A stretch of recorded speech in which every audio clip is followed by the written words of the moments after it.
আমি গৌসে পাক দুনিয়ার বুকে আসার সাথে সঙ্গে সঙ্গে আমি রোজা রেখে জগৎবাসীকে শিক্ষা দিলাম, জগৎবাসী যাদের উপর রোজা ফরজ হয়েছে তোমরা সবাই রোজা পালন করো। আমার গৌসে পাক আব্দুল কাদের জিলানী রাদিয়াল্লাহু তাআলা আনহু যেই দিন এই দরার বুকে তশরীফ এনেছেন সেই দিন ছিল সোমবার দিন। সুবহানাল্লাহ পড়েন না। সেই দিন ছিল সোমবার দিন, সময় ছিল সুবহ সাদেকের সময়। আমার নবী যেই ওয়াক্তের মধ্যে দুনিয়ার জমিনে এসেছে, আমার গৌসে পাক সেই ওয়াক্তের মধ্যে দুনিয়ার জমিনে এসেছে। আমার বাবারা খেয়াল করবেন, গৌসে পাক দুনিয়ার জমিনের মধ্যে এসেছেন 29শে শাবান, অর্থাৎ আগামীকাল রোজা হতেও পারে নাও হতে পারে। এই কথা চিন্তা করে গিলান শহরের মানুষ সবাই অনেকেই সেই দিন সাহারি খেয়েছে, অনেকে সাহারি খায় নাই, অনেকেই তারাবির নামাজ পড়েছে, অনেকে তারাবির নামাজ পড়ে নাই।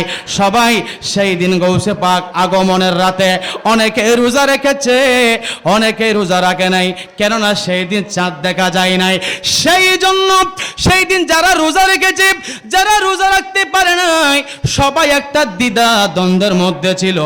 অনেকে বলছে আজকে হয়তো রোজা হতে পারে, অনেকে বলতেছে হয়তো রোজা নাও হতে পারে।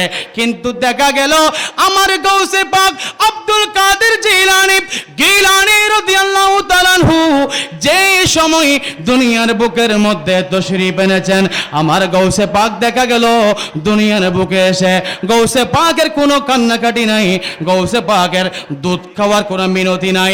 মা বারবার সন্তানকে বুকের দুধ দিচ্ছে, আমার গৌসে পাক দুধ খাচ্ছে না। এটাই বলতে চাচ্ছে, এই মা আমি কেন দুধ খাবো, যদিও বা আমি এখন আপনার গর্ভ থেকে বের হয়েছি।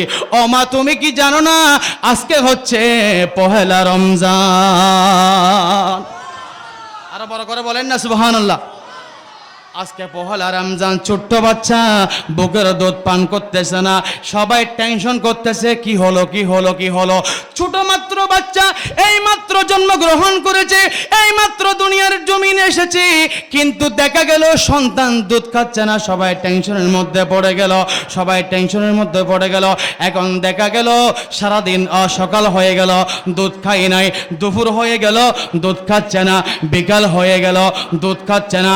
যেই সময় মুয়াজ্জিন যখন আজান শুরু করলো, ইফতারের টাইম যখন হলো, আল্লাহু আকবার বলে যখন আজান দিল, এই ছোট্ট বাচ্চা গৌসে পাক শাহিন সাহেব বগদাদ পীরানে পীর দস্তগীর মাহবুব সুবহানী কুতুবে রব্বানী শেখ সৈয়দ আব্দুল কাদের জিলানী ওই ইফতারের সময় মায়ের বুকের দুধ দিয়ে ইফতার করে জগৎবাসীকে শিক্ষা দিয়েছে। জগৎবাসী শুনো শুনো, ইসলাম ধর্মের মধ্যে অন্যতম একটা ফরজ হলো আর রোজা। বলেন না সুবহানাল্লাহ।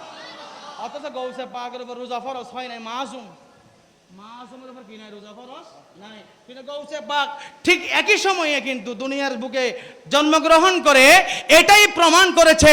এই গিলান শহরের মানুষ, যদি বা আপনারা চাঁদ দেখেন নাই, চন্দ্র দেখেন নাই, আমি মায়ের পেট থেকে দেখতেছি আজকে অবশ্যই পহেলা রমজান। চিৎকার মেরে বলেন না সুবহানাল্লাহ।